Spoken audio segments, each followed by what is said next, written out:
Sa isang maliit na bayan sa gilid ng dagat, may isang talyer na matagal nang nakatayo sa tabi ng kalsadang halos palaging inaabot ng alon kapag malakas ang hangin. Monteverde Repair ang nakasulat sa lumang karatula, gawa sa kahoy na kumupas na sa dami ng ulan at araw na tumama dito. Dito lumaki si Liza Monteverde, isang dalagang may mga palad na may bakas ng grasa at mga kuko na halos imposibleng malinisan ng lubusan. Hindi siya tulad ng ibang babae sa lugar nila na madalas nakikita sa palengke o nag-aalaga ng bata sa bahay. Bata pa lamang, mas gusto na niyang magtanggal ng turnilyo kaysa maghabi ng kurtina. "Aba, Liza, ikaw na naman ang nasa ilalim ng jeep?" Sigaw ng kapitbahay nilang si Aling Pina habang dumadaan at may dalang basket ng isda. Nakaluhod si Liza, may hawak na wrench at nakasilip sa ilalim ng sasakyan. "Opo, Aling Pina, natanggal kasi ang brake line. Baka magka-aksidente pa." Sagot niya habang pinupunasan ng pawis gamit ang braso. Mula pagkabata, si Liza na ang alalay ng kanyang ama, si Mang Rodel sa talyer. Hindi siya natuto mula sa libro. Natuto siya sa pamamagitan ng pakikinig at pagmamasid. "Anak, bago ka mag-ayos ng makina, kausapin mo muna." Laging paalala ng ama habang sabay nilang inaalam ang sira ng isang tricycle. Pakinggan mo ang tunog. Bawat ingay may ibig sabihin. Hindi naging madali ang buhay nila. Namatay ang kanyang ina noong siya ay 12 taong gulang pa lang. Simula noon, si Liza ang naging katuwang ng kanyang ama sa lahat ng gawain. Mula sa pag-aalaga sa kanilang maliit na bahay hanggang sa pagtulong sa talyer. Sa murang edad, alam na niya kung paano magpalit ng langis, mag-adjust ng carburetor, at mag-welding ng sirang hasi. "Liza, kaya mo bang ayusin itong generator ng barangay hall? Hindi na gumagana simula pa nung bagyo." Tanong ng barangay kapitan isang hapon. Walang alinlangan, dinala niya ang toolbox niya at sinimulan ang trabaho. Ilang oras lang, umandar na ulit ang generator. Nagpalakpakan ang mga tao at may ilan pang nagbiro. "Kaya mo na ring ayusin ang puso naming sira." Napangiti lang si Liza, sanay na sa mga biro at kantiyaw, pero mas pinipiling magpokus sa trabaho. Sa kabila ng galing niya, hindi nawawala ang pangarap niyang makapasok sa mas mataas na antas ng mekanika. "Tay, balang araw, gusto kong mag-ayos ng eroplano." Minsan sambit niya habang magkasama silang nag-aayos ng lumang jeep. Napatingin sa kanya ang ama at numiti. "Hindi imposible yan, anak, basta wag kang susuko." Naging matatag siya sa kabila ng palunukso at pangmamaliit ng ilan. "Babae ka, dapat sa bahay ka lang." Sabi ng isang dating kliyente na hindi makapaniwalang babae ang mag-aayos ng kotse niya. "Basta po gumana ulit to, sigurado akong magbabago ang isip niyo."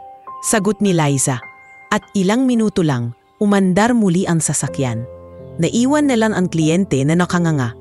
Sa paaralan, kilala siya bilang matalinong estudyante sa science at math. Mahilig siyang sumali sa mga proyekto at eksperimento.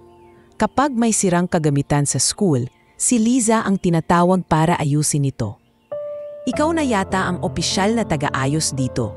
Biro ng guro niyang si Sir Renato.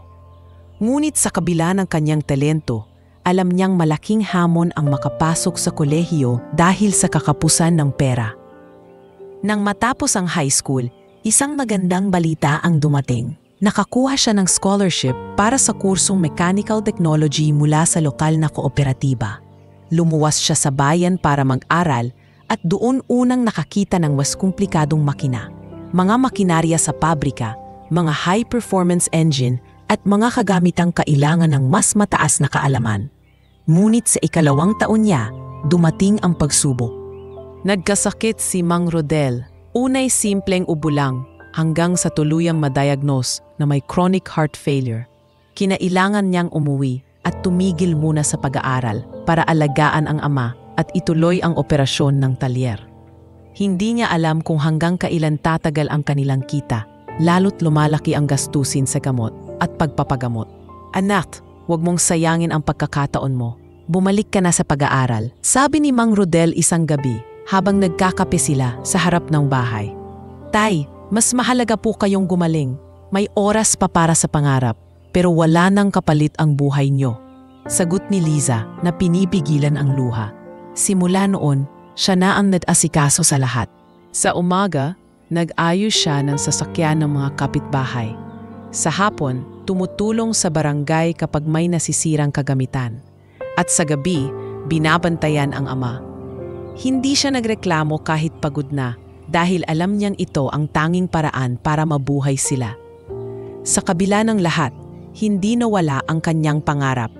Kapag may libreng oras, nagbabasa siya ng mga lumang manual ng eroplano at nanonood ng mga video tungkol sa aviation maintenance sa internet cafe. Minsan, binibiro siya ng mga kababata, "Magiging piloto ka na ba?" At lagi niyang sagot, "Hindi, mekaniko. Mas gusto kong nasa likod ng eksena, pero mahalaga ang papel." Isang araw, dumating sa talyer ang isang matandang lalaking nakasuot ng kupas na jacket at may dalang helmet ng piloto. "Ako si Cap Victor, pakilala nito. Narinig ko magaling ka raw sa makina. May problema ang auxiliary power unit ng training plane namin sa maliit na airstrip sa kabilang bayan. Wala kaming makuhang matinong mekaniko. Subukan mo kaya?" Napatingin si Liza sa ama at tumango ito. "Subukan mo anak. Malay mo, ito na ang simula." Kinabukasan, sumama siya kay Cap Victor at doon unang nasilayan ang mundo ng eroplano. Amoy kerosene at damo ang paligid at ramdam niya ang kakaibang kilig sa bawat pag-ikot ng propeller. Maingat niyang sinuri ang makina at sinundan ang manual habang gumagamit ng lohika at pakiramdam. Ilang oras lang, umandar ulit ang makina. "Hindi ako nagkamali sa'yo," sabi ni Cap Victor na may ngiting may halong paghanga. "May gift ka sa makina, Liza. Hindi lang basta galing, may puso ka sa ginagawa mo." Mula noon, mas lalong lumalim ang pangarap niya. Hindi na lang siya basta mekaniko ng sasakyan. Unti-unti na siyang humahakbang patungo sa mundo ng avyasyon. Sa likod ng lahat ng pagod, alam niyang may darating na araw na ang mga kamay niyan sanay sa grasa ng kotse ay hahawak sa komplikadong puso ng isang jet engine. At kahit hindi pa niya alam, malapit nang dumating ang hamon na magbabago sa buong takbo ng kanyang buhay. Matapos ang unang karanasan ni Liza sa pag-aayos ng makina ng eroplano kasama si Cap Victor, tila mas lalo siyang nabuhayan ng loob. Ngunit kasabay ng pag-angat ng pag-asa, sumabay din ang mas mabibigat na pagsubok na hindi niya inaasahan. Nagsimula ang lahat sa paglala ng kalagayan ng kanyang ama. Isang umaga, habang nag-aayos siya ng isang lumang multicab sa talyer, dumating si Aling Pina na may daladalang balitang ikinabigat ng kanyang dibdib. "Lisa, nakita ko si Mang Rodel kanina sa tindahan. Parang nahihirapan huminga. Dapat siguro ipatingin mo na ulit sa doktor." Mabilis niyang tinapos ang ginagawa at pumasok sa bahay. Nakaupo sa lumang upuan ang kanyang ama, may hawak na baso ng tubig at namumutla. "Tay, bakit di kayo nagsabi na mas lumala na pala?" Tanong niya habang tinutulungan itong humiga. "Ayokong dagdagan pa ang iniisip mo, anak." Mahina nitong sagot. Ngunit alam ni Lisa na hindi na pwedeng ipagpaliban ang pagpapagamot. Dinala niya agad sa bayan ang kanyang ama at doon ibinalita ng doktor na mas lumubha ang kondisyon nito. Kailangan ng mas madalas na gamutan, mas mahal na gamot at regular na check-up. Nang makita niya ang listahan ng presyo, parang umikot ang kanyang paningin. Paano ko mababayaran lahat ito? Bulong niya sa sarili habang natatingin sa reseta. Dahil dito, napilitan siyang maghanap ng dagdag na pagkakakitaan. Bukod sa pagtatrabaho sa talyer, tinanggap niya ang alok ng isang kaibigan na mag-overnight repair sa isang maliit na auto shop sa bayan. Gabi-gabi. Pagkatapos magbantay sa ospital, kumupunta siya roon para mag-ayos ng mga sasakyang kailangang tapusin agad. Isang gabi, habang binabaklas niya ang gulong ng isang delivery van, nilapitan siya ng kapwa mekanikong si Marco. "Liza, hindi ka ba napapagod? 2 trabaho sa maghapon, tapos may tatay ka pang binabantayan? Kaya mo pa ba?" Ngumiti siya kahit ramdam na ang kirot sa balikat. Wala akong choice, Marco. Kung hindi ako kikilos, sino pa? At saka, mas mahirap siguro yung walang ginagawa habang nakikita mong nahihirapan ang pamilya mo. Tumango si Marco. Alam niyang hindi basta-basta susuko si Liza. Ngunit hindi lang pagod at kakulangan sa oras ang kalaban niya. Nagsimulang mangutan si Liza sa ilang kakilala para mapunan ang gasto sa ospital. Ang ilan, pinayagan siyang magbayad sa hulugan, pero may ilan ding nagdududa sa kakayahan niyang magbayad. Sigurado ka bang mababayaran mo to, Liza? Hindi biro ang halaga, tanong ng isang kaibigan na pinagkakautangan. Sigurado, sagot niya ng walang alinlangan, kahit sa loob-loob niya ay hindi pa niya alam kung paano. Alam niya lang na kailangan niyang mangako para hindi mawalan ng tiwala sa kanya ang tao. Samantala, sa talyer nila, may ilang kliyenteng hindi pa ring tanggap na babae ang nag-aayos ng kanilang sasakyan. Isang hapon, dumating ang isang driver na may dalang lumang jeep. Pwede bang lalaki na lang ang mag-ayos nito? Baka kasi, alam mo na, sabi nito habang sinusulyapan siya mula ulo hanggang paa. Kung hindi mo kaya akong pagkatiwalaan, pwede ka nang maghanap ng ibang talyer. Mariin niyang sagot. Pero kung gusto mo ng mabilis at maayos na trabaho, ako ang bahala.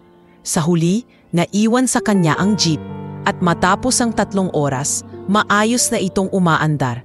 Umalis ang driver na hindi na nagsalita pa. Sa kabila ng mga pang-iinsulto, mas lalo pa siyang nagsanay. Naghanap siya ng mga manual at tutorial tungkol sa mas komplikadong makina.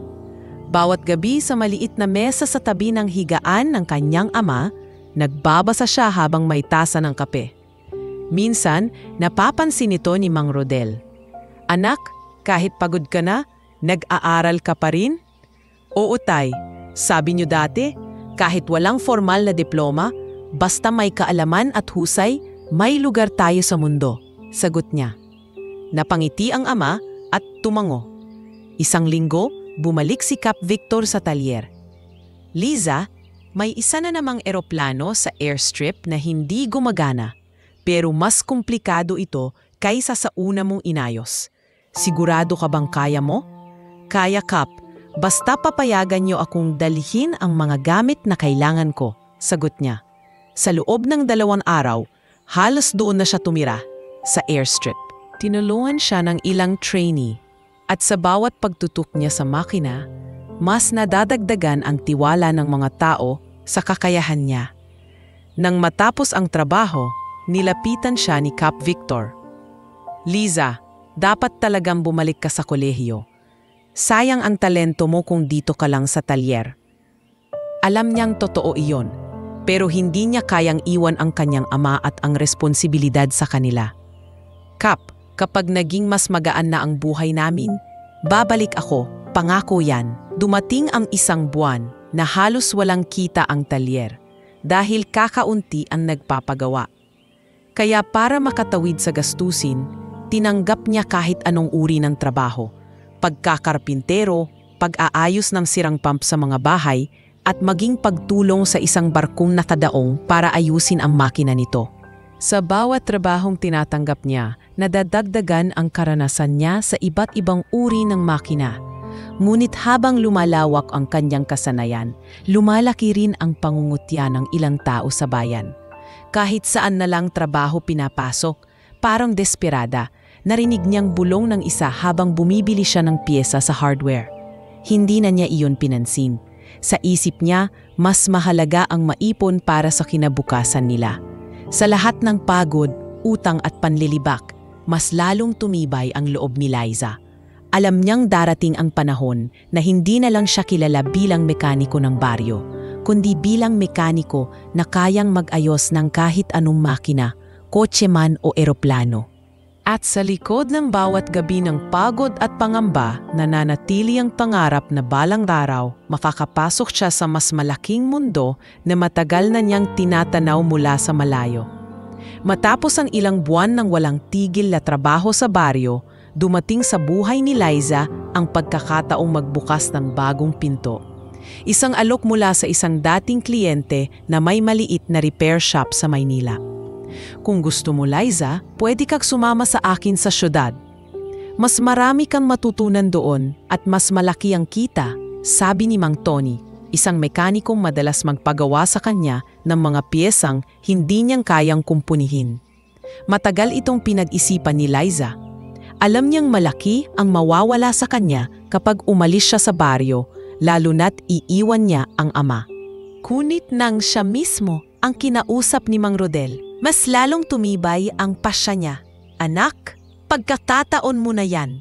Kaya ko na ang sarili ko rito. Basta magpadala ka lang paminsan-minsan. At huwag mong kalimutan kung saan ka nanggaling. Wika ng ama habang pinapahid ang grasa sa kanyang kamay. Sa unang pagkakataon, sumakay si Liza ng bus patungong Maynila. Dala ang isang malaking backpack na puno ng damit, ilang gamit sa trabaho at ang paborito niyang toolbox na minana pa niya mula sa kanyang ama. Habang lumalayo ang bus sa kanilang bayan, ramdam niya ang halong kaba at tananabik. Ito na siguro ang simula ng mas malawak na mundo para sa akin. Bulong niya sa sarili. Pagdating sa syudad, agad siyang dinala ni Mang Tony sa maliit ngunit abalang repair shop na matatagpuan sa isang sulok ng Maynila. Doon, bumungad sa kanya ang ingay ng mga pneumatic drill, ang amoy ng langis na halong usok ng tambutso, at ang mabilis na galaw ng mga mekaniko na tila walang pahinga.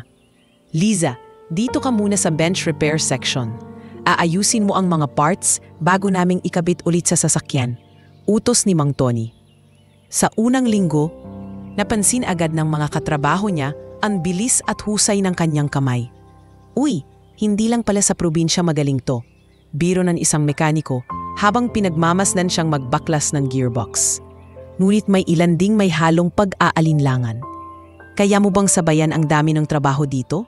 Hindi ito tulad sa baryo, tanong ni Bert, isa sa mga veteranong mekaniko. Kaya, sagot ni Lisa na walang bahid ng pag-aalinlangan. Pareho lang din naman ang makina kahit saan mo dalhin. Ang kaibahan lang, mas mabilis ang takbo dito. At pinatunayan niya ito sa mga sumunod na linggo. Kahit anong sasakyan, mula sa lumang sedan hanggang sa imported na sports car, ay kaya niyang kumpunihin ng mabilis at maayos. Isang araw, may dumating na kotseng imported na halos lahat sa shop ay napailing. Walang may gustong humawak niyan, masisira lang at mahal pa ang piyesa, bulong ng isa. Ngunit tinawag siya ni Mang Tony. Lisa, subukan mo. Kilala ko ang may-ari nito at importante sa kanya ang kotse na yan. Maingat niyang sinuri ang makina, naglista ng mga kailangan at sa loob ng ilang oras ay napaandar muli ito. Nang bumalik ang may-ari, isang matandang negosyante, labis itong humanga. Babae ka pa pala, ipagpatuloy mo yan, iha. Hindi lahat ng lalaki kayang gawin ang ginawa mo. Nagbigay ito ng malaking tip kay Lisa, ngunit mas mahalaga sa kanya ang respeto na kanyang nakuha. Makalipas ang ilang buwan, nagsimula siyang makilala sa mga kliyenteng mayayaman. Marami ang nagpapatuktok sa repair shop, hindi lamang para sa serbisyo, kundi para kay Lisa mismo. Isang kliyente, si Mr. Sai, ang nag-alok sa kanya na mag-ayos ng kanyang yate na may problema sa makina. Bagamat wala pa siyang gaanong karanasan sa yate, tinanggap niya ang hamon. 2 araw siyang halos hindi umalis sa marina at nang tuluyang umandar ang makina, parang pista ang tuwa ng crew. Liza, alam mo ba, simula nang dumating ka rito, dumoble ang mga kliyente natin. Biro ni Mang Tony isang gabi habang nagbibilang ng kita. Siguro kasi kakaiba ka, hindi lang magaling kundi marunong ding makipagkapwa-tao. Ngumiti lang siya, ngunit sa loob-loob niya, alam niyang mas marami pa siyang gustong matutunan. Hindi nagtagal, may isang kaganapang lubos na nagbago ng direksyon ng kanyang karera. Isang customer ang nagdala ng high-end sports car na nasiraan sa gitna ng EDSA. Sa halip na ito, pinuntahan ni Liza sa mismong kalsada at doon inayos ang problema. Nakunan ito ng litrato ng isang bystander at kumalat sa social media. Ang galing ni ate, sa gitna ng traffic, nag-aayos ng kotse, sabi sa caption. Kinabukasan, dagsa ang mga tawag sa shop. Karamihan ay nais na siyang humawak ng kanilang sasakyan. Sa lahat na nito, hindi niya nakakalimutang magpadala ng pera at sulat sa kanyang ama sa baryo. Tuwing linggo, tumatawag siya para kamustahin ito. Tay, balang araw, gusto kong magtayo ng sarili kong shop para sa mga eroplano. Pero kailangan ko pa ng karanasan at kapital. Madalas niyang sabihin, kaya mo yan anak, laging sagot ni Mang Rodel. Hindi ako magtataka kung balang araw, pangalan mo ang mababasa ko sa mga diaryo. Habang patuloy ang kanyang pag-angat sa trabaho, nagsimula rin siyang makakilala ng mas maraming tao sa mas mataas na lipunan. May ilan na nag-aalok sa kanya ng mas malaking sahod para lumipat. Ngunit pinipiling niyang manatili muna sa shop ni Mang Tony bilang pasasalamat sa pagtanggap nito sa kanya. Gayunpaman, alam niya sa sarili na darating ang panahon na kakailanganin niyang gumawa ng mas malalaking hakbang para matupad ang kanyang mga pangarap. Sa puso at isip ni Liza, malinaw ang direksyon. Hindi siya titigil hanggat hindi siya nakatuntong sa pinakamataas na antas ng kanyang propesyon. At sa mabilis na ikot ng kanyang buhay sa syudad, unti-unti nang nabubukas ang landas patungo sa mas malaking hamon. Isang hamong magdadala sa kanya sa mismong mundo ng mga private jet na matagal na niyang pinapangarap, masilayan at mahawakan. Sa ikatlong taon ni Liza sa syudad, nagsimulang dumating ang mga kliyenteng hindi niya akalaing mapapalapit siya, mga taong sanay sa marangya at magarbo, at bihirang makisalamuha sa mga mekaniko. Nagsimula ito nang magpaayos si Mr. C ng kanyang yate at imbitahan si Liza sa isang pribadong kasiyahan bilang pasasalamat. Liza, hindi ka po pwedeng puro trabaho lang. Minsan kailangan mo ring magpakita sa mga taong magbubukas sa iyo ng mas malaking oportunidad, sabi ni Mr. She habang inaabot ang isang sobre na naglalaman ng imbitasyon. Ngunit hindi ito simpleng salo-salo. Ginaganap ito sa isang kilalang yacht club sa Manila Bay kung saan nagtitipon ang mga negosyante, politiko at ilang kilalang personalidad. Kinabahan si Liza. Hindi siya sanay sa magagarbong gown at mamahaling sapatos. Ang alam niya lang ay simpleng pantalon at t-shirt na may mantsa ng lanis. Noong gabi ng pagtitipon, dumating siya na nakasuot ng simpleng bestida na hiniram niya mula sa pinsan. May kaunting pulbo sa mukha at sapatos na hindi bago pero malinis. Halos hindi siya makapaniwala sa nakikita. Mga ilaw na sumasalaming sa tubig, mga lalaking nakataksido, at mga babaeng kumikislap sa alahas. Liza, tawag ni Mr. Sai. Sabay lapit at pakilala sa kanya sa ilang kaibigan. Ito si Liza, ang nag-ayos ng makina ng yate ko. Wala pang 2 araw, gumana ulit. May mga ngumiti, may ilan ding nagtaas lang ng kilay. Babae, mekanik, mahinang bulong ng isa. Narinig iyon ni Liza pero hindi siya nagpahalata. Lumapit sa kanya ang isang matandang babae na may hawak na baso ng champagne. Iha, bihira ako makakita ng babaeng mekaniko. Pero kung totoo ang sinasabi nila, dapat ipinagmamalaki mo yan. Ngumiti si Liza at tumango.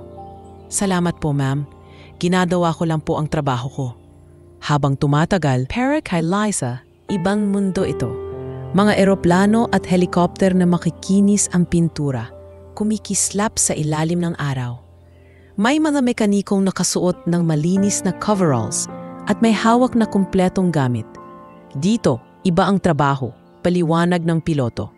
Mas komplikado ang sistema, mas marigpit ang regulasyon. Pero kung seryoso ka, pwede kang magsimula bilang trainee.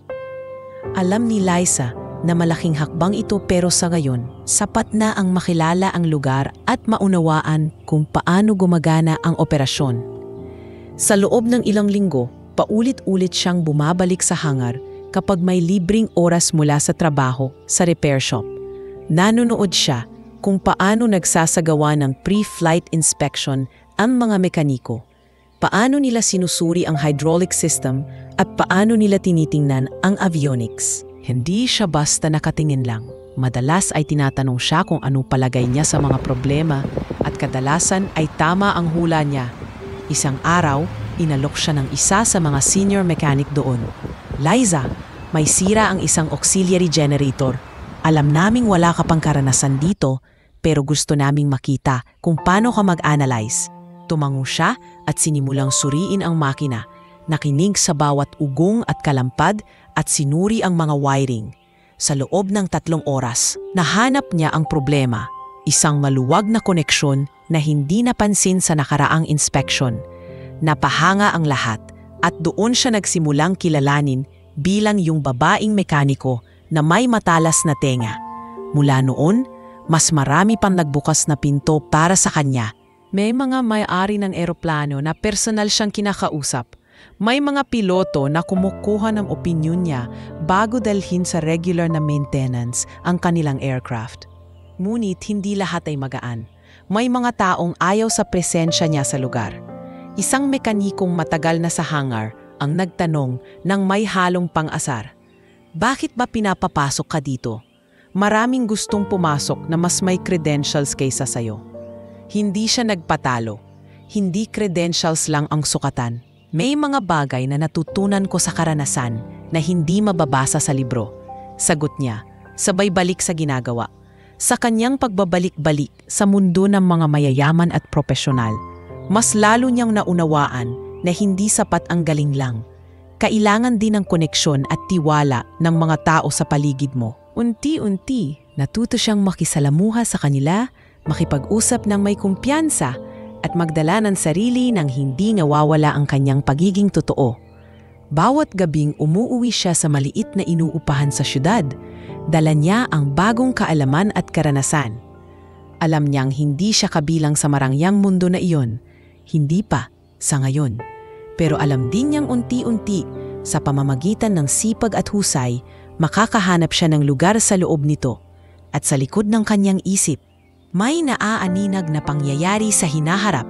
Isang hamon mula sa isa sa pinakamayayamang tao sa bansang ito, na maglalagay sa kanya sa gitna ng atensyon ng lahat at magpapatunay kung hanggang saan nga ba ang kaya ng isang babaeng mekaniko mula sa maliit na bayan. Mula nang madalas siyang magpunta sa private hangar kasama ang mga veteranong mekaniko at piloto, mas lalong nadama ni Liza na kailangan niyang mag-invest sa sarili niyang kaalaman. Alam niyan ang larangan ng aviation ay hindi basta-basta. Hindi sapat ang marunong ka lang sa makina. Kailangang alam mo ang bawat detalye, bawat sistema, at bawat regulasyong sinusunod sa kaligtasan ng isang eroplano. Isang hapon, habang nakaupo siya sa isang bench sa gilid ng hangar, nilapitan siya ni Cap Victor. Dala ang isang lumang blueprint ng isang turboprop engine. Lisa, hindi lang ito basta diagram. Ito ang puso ng isang eroplano. Kung gusto mo magtagal sa industriyan ito, kailangan mong maintindihan hindi lang kung paano ito paandarin, kundi kung paano ito ginagawa at bakit ito ganon. Kinuha ni Liza ang blueprint at pinagmasdan iyon na para bang isa itong obra maestra.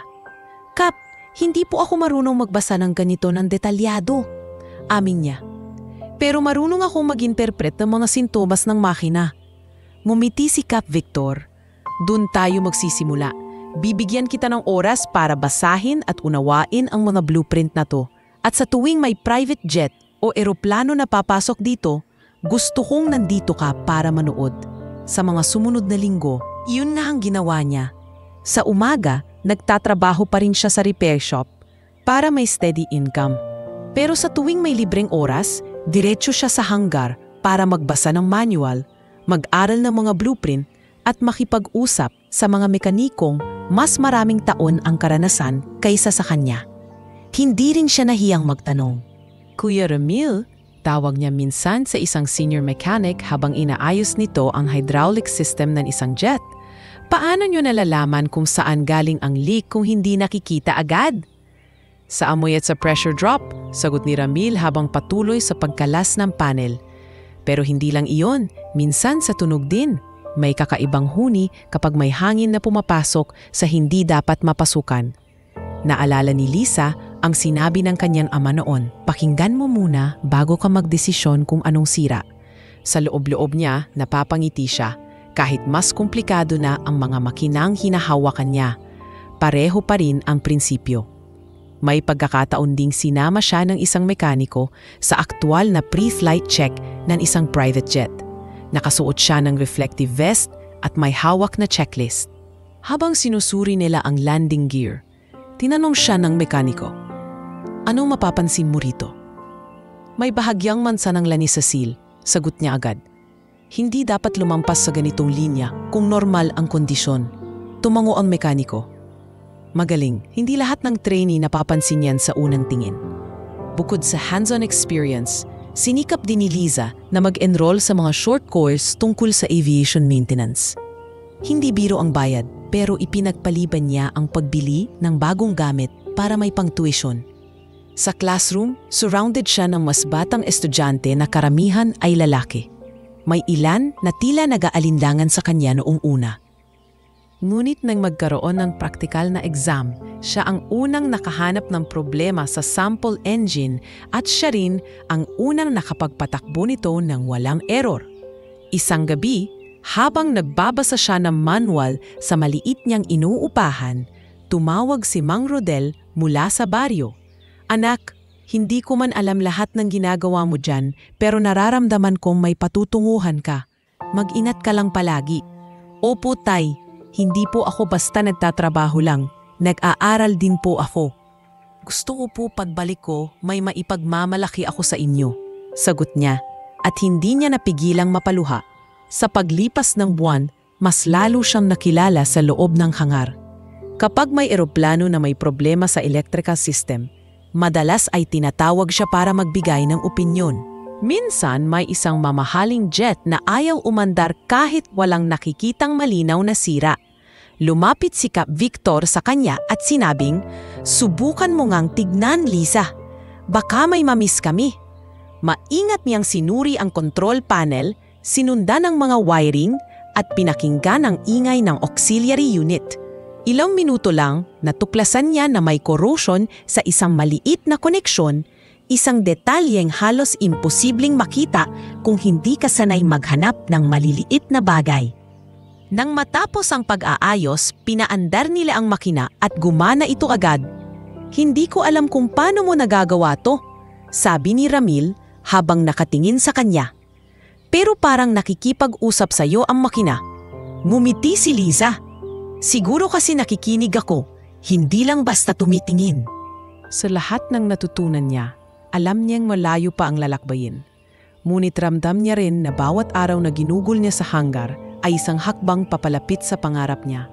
At kahit hindi pa niya alam ang lahat ng karanasang ito, ang bawat manual na binasa, bawat tornilyong hinigpitan at bawat ingay na pinakinggan ay maghahanda sa kanya para sa isang malaking hamon na magpapakilala sa kanya hindi lang sa mga tao sa hangar, kundi sa buong industriya ng aviation. Kahit mas lumalalim ang kaalaman ni Liza sa larangan ng aviation, hindi nawawala sa kanya ang realidad na sa likod ng bawat bagong natutunan at bagong koneksyon, may isang mabigat na pasaning, hindi pa rin natatanggal.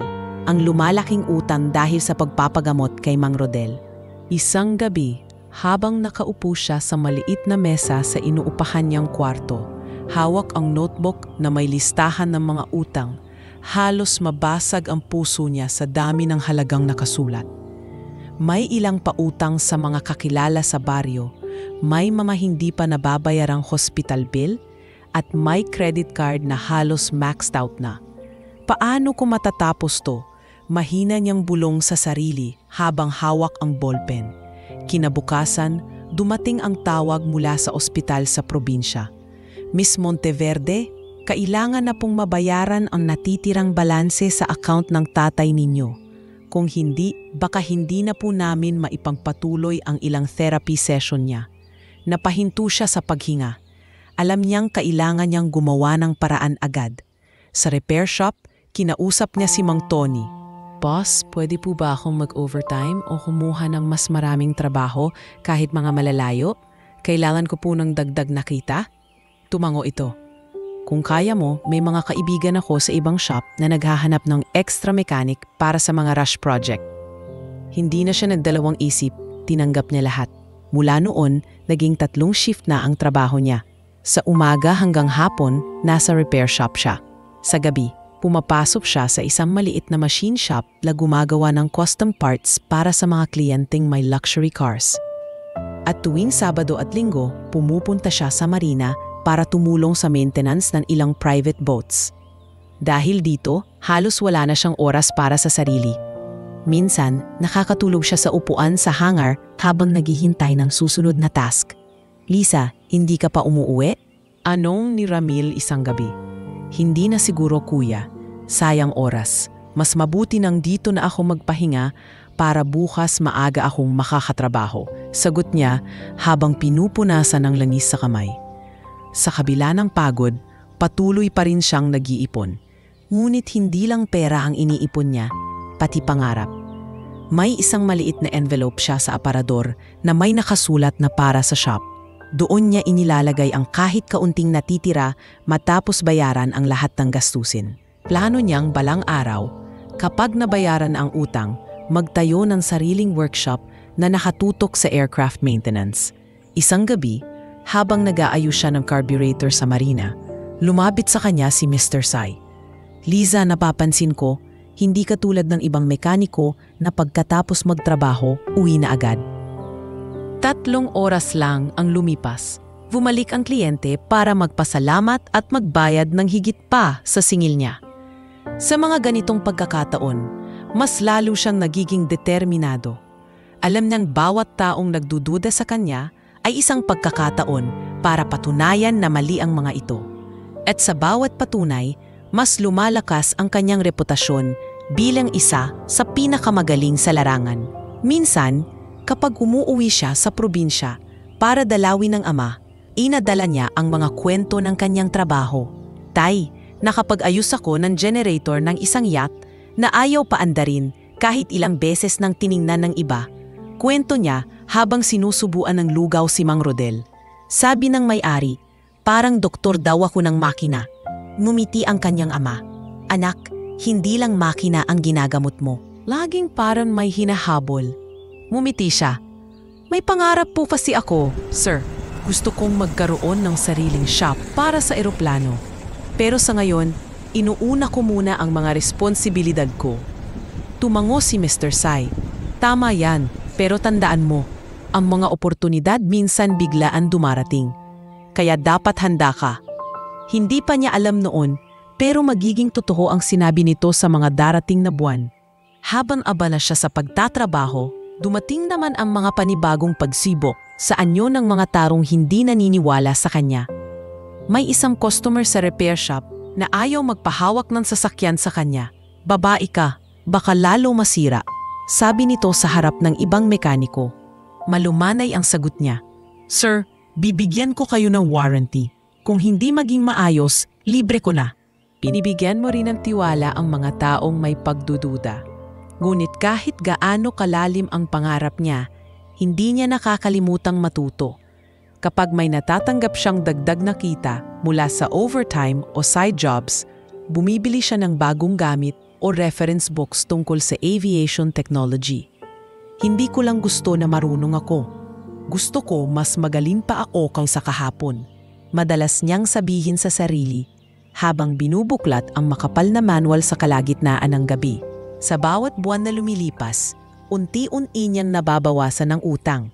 Ngunit kahit na mabigat ang dinadala, nanatiling malinaw sa kanya ang landas. Bayaran ang lahat ng pagkakautang, palakasin ang ipon para sa pangarap na shop, at patuloy na paunlarin ang kanyang sarili bilang mekaniko.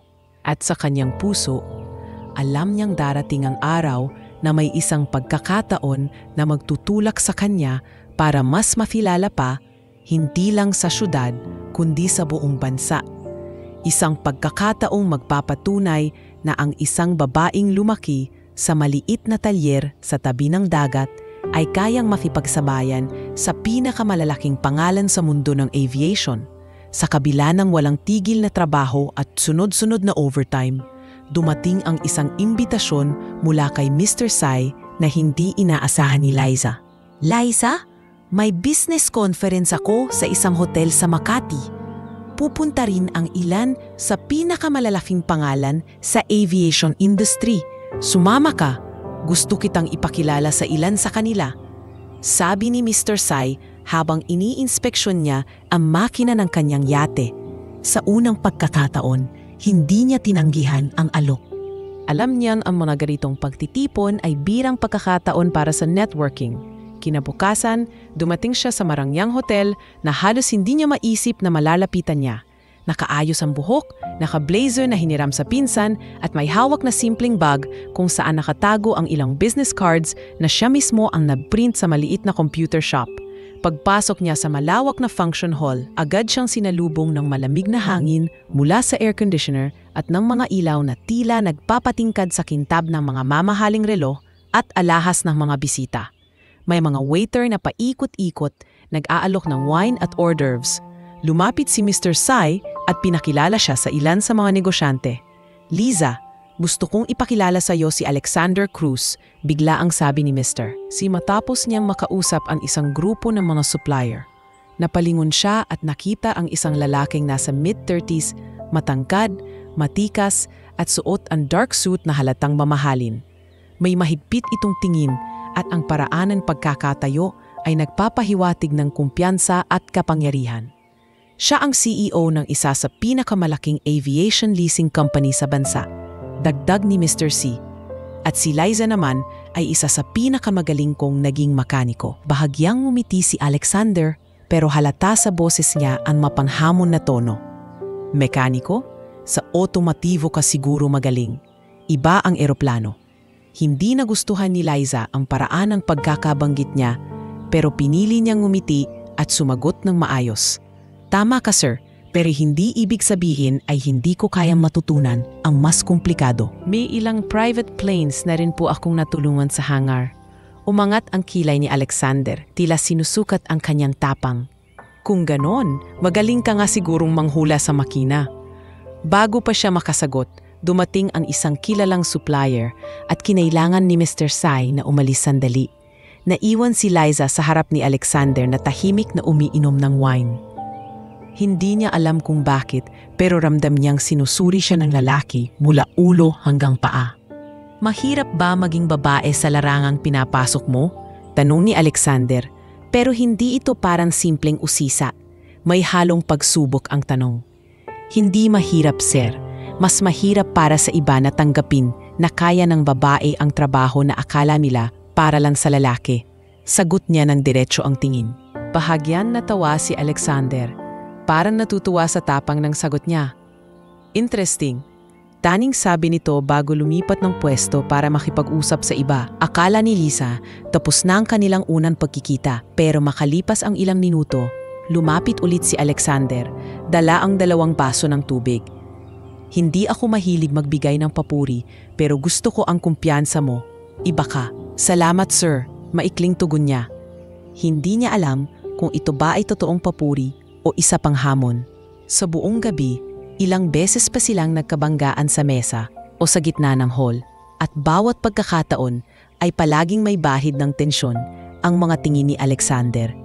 Nang magpaalam na siya para umuwi, bigla itong lumapit. "Kung totoo ang sinasabi nila na magaling ka, baka magkita pa tayo sa ibang sitwasyon, isang mas totoong pagsubok." Pag-uwi niya sa maliit na inuupahan, hindi mawala sa isip niya ang lalaking iyon. Hindi dahil sa itsura o personalidad, kundi dahil sa pakiramdam na balang araw magkakaroon sila ng seryosong pagtatagpo na magbabago ng daloy ng kanyang buhay. At hindi siya nagkamali, sa di kalayuan, isang sitwasyon na maglalagay sa kanya sa harap ng lahat ng mga mata sa industriya at magbibigay kay Alexander ng dahilan para kilalanin siya hindi lang bilang isang babaeng mekaniko, kundi bilang isa sa pinakamagaling sa bansa. Makalipas ang 3 linggo mula ng una nilang pagkikita, naganap ang ikalawang pagtatagpo ni Liza at Alexander. Isang pagkakataong hindi inaasahan ni Liza at tiyak na hinding-hindi niya makakalimutan. Nasa repair shop siya noon at abala sa pag-aayos ng isang European sports car nang biglang tumunog ang kanyang telepono. "Liza, may kaibigan ako na may problema sa private jet niya. Walang available na mechanic sa loob ng 2 araw. Gusto mo bang subukan?" Tanong ni Cap Victor mula sa kabilang linya. Napakunot ang noo niya. "Cap, eroplano na naman po ito, di ba? Alam niyo naman na willing akong tumulong, pero depende kung papayagan ng may-ari. Sigurado akong papayag siya, sagot ni Cap Victor na may halong biro sa boses. Kilala mo siya, si Alexander Cruz. Napatigil si Liza, biglang bumalik sa isipan ang matalim na tingin at mapanghamong mga tanong ng bilyonaryo sa hotel. Sure, sigurado po kayo? Parang hindi naman siya kumbinsido sa akin noong una. Basta pumunta ka lang, alam kong gusto ka niyang subukin, sabi ni Cap Victor. Kinabukasan, bumiyahe siya papunta sa isang private airstrip sa labas ng Maynila. Pagdating niya, sinalubong agad siya ng malawak na hangar at ng isang jet na kumikinang sa sikat ng araw. Sa di kalayuan, nakita niya si Alexander na nakasuot ng navy blue suit, may hawak na tablet at kausap ang dalawang foreign technician.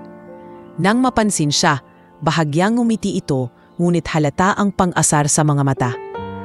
Narito na pala ang sikat na mekanikong babae, wika ni Alexander habang dahan-dahang nilalapitan siya. Akala ko busy ka sa mga kotse at bangka. Tama ka sir. Pero sabi ni Cap Victor kailangan ng tulong dito. Sagot ni Liza, pinipilit panatilihin ang propesyonal na tono. Total nandito ka na. Umikot si Alexander at tumingin sa jet. May problema sa engine at electrical system. Walang makapag-ayos agad. At dahil gusto kong makita kung may sinasabi nga ang reputasyon mo. Sandaling tumigil ito sa ngumiti ng bahagya. Pag naayos mo ang private jet ko ngayon, sayo na. Hindi makapaniwala si Liza sa narinig. Sayo na? Sir, hindi biro ang halaga ng ganyang jet. Tumawa si Alexander. Tila inaasar siya. Hindi mo naman siguro tatanggihan ng hamon, di ba? O baka natatakot ka lang na hindi mo kaya?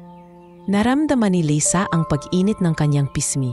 Hindi sa hiya, kundi sa hamon na ibinato sa kanya. Hindi ako natatakot, sir. Pero hindi ko tatanggapin yan. Gusto ko lang bayaran mo ako ng tama kung matapos ko ito.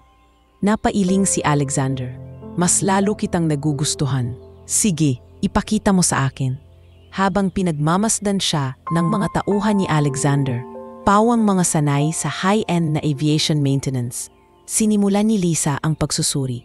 Nilibot niya ang paligid ng jet. Inamoy ang hangin mula sa exhaust at pinakinggan ang bawat ugong ng makina nang paandarin ito. Lumapit ang isa sa mga foreign technician. Do you even know what you're doing? Tanong nito na may halatang pag-aalinlangan. Ngumiti si Liza at sumagot sa Ingles. I wouldn't be here if I didn't. Gamit ang limitadong tools na dala niya at ilang inutang mula sa hangar, isa-isa niyang tinanggal ang mga panel, sinuri ang wiring at gumamit ng tester para tukuyin ang short circuit na sanhi ng electrical problem. Sa kabilang banda, nakita rin niyang may problema sa fuel flow na posibleng dahilan kung bakit hindi tumutugon ng tama ang engine sa throttle. Habang tumatagal, nakikita ni Alexander na seryoso at metikuloso ang trabaho ni Liza. Lumapit siya at tahimik na nanohod, tila sinusuri ang bawat galaw niya. Hindi ka lang pala basta umaasa sa manual, sabi nito kalaunan. Manual ang base, pero pakiramdam at pandinig ang nagbibigay ng huling sagot.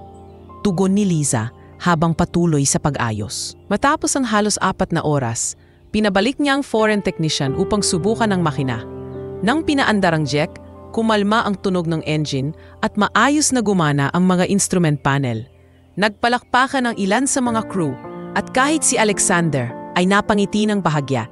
Impressive, wika niya habang nakatingin kay Liza. Hindi ko inasahan na matatapos mo sa ganoong kaikling oras. Kaya ko po sinabi sa'yo, sir, hindi ako basta-basta sumusuko sa hamon. Sagot ni Liza. Inupunasan ng langis sa kamay gamit ang basahan. Tahimik na tumango si Alexander at lumapit ng mas malapit. Kunin mo ang number ng assistant ko. May ilang proyekto akong gusto kong ikaw ang humawak.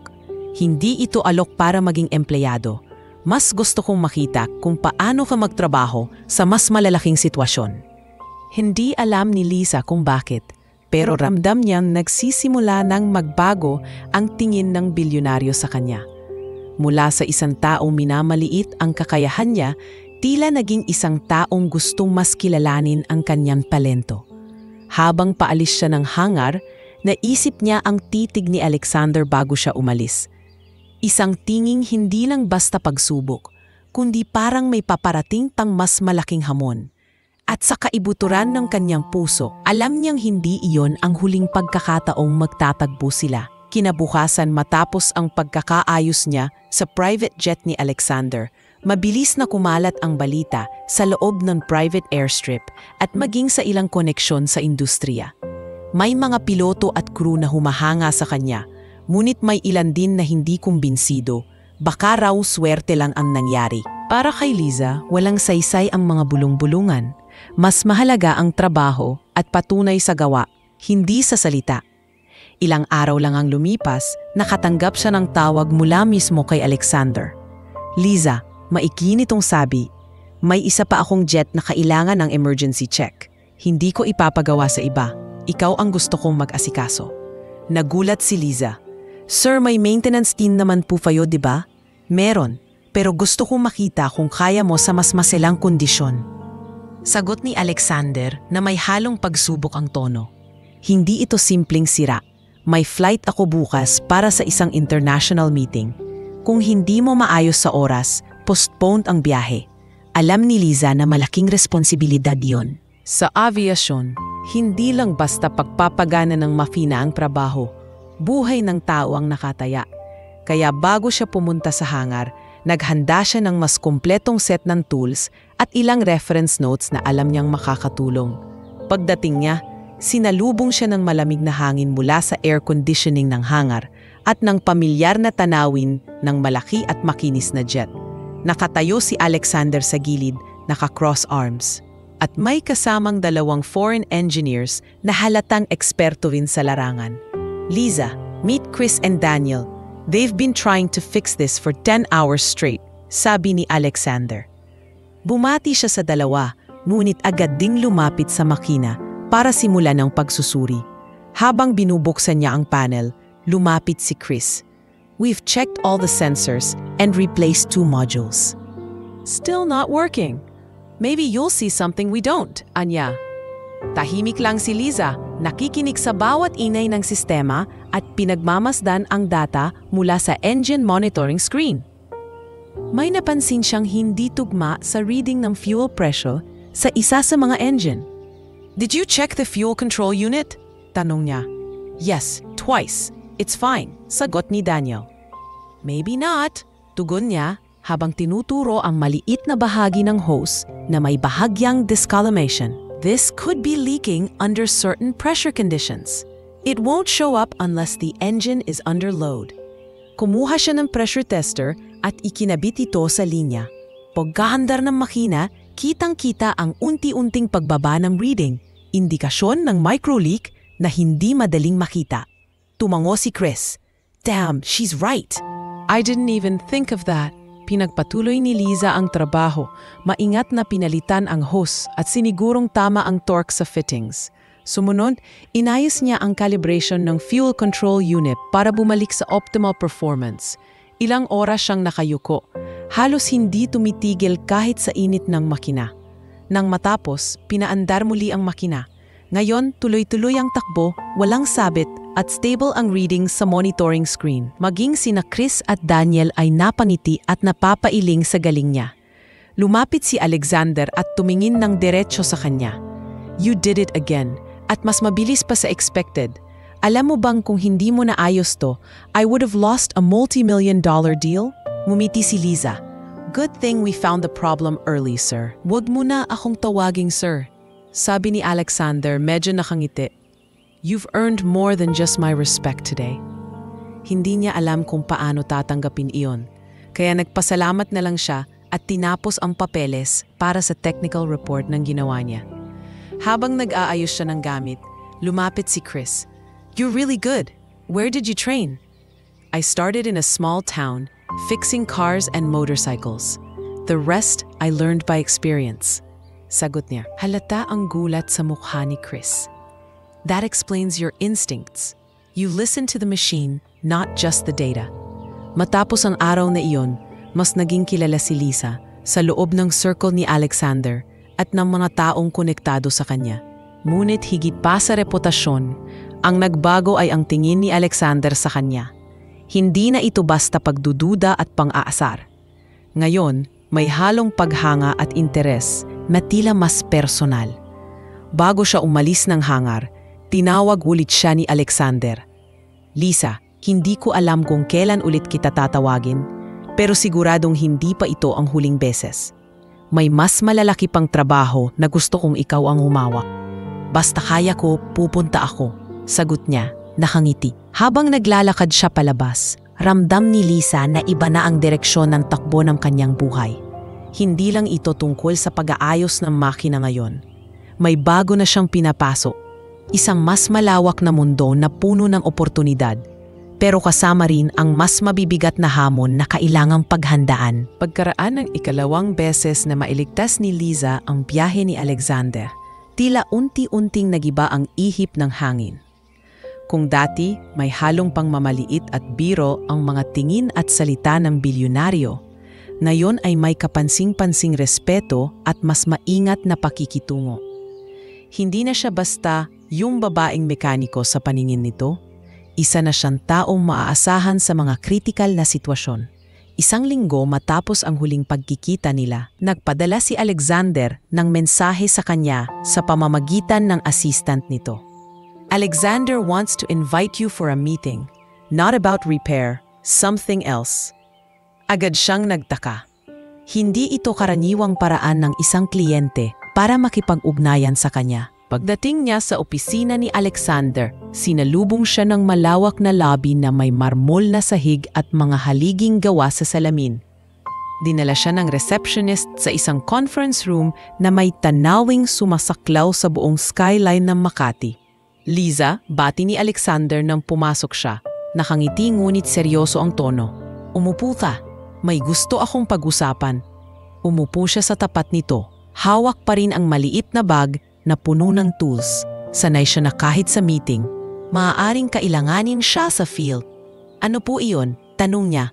I want you to consider working directly with my aviation maintenance team.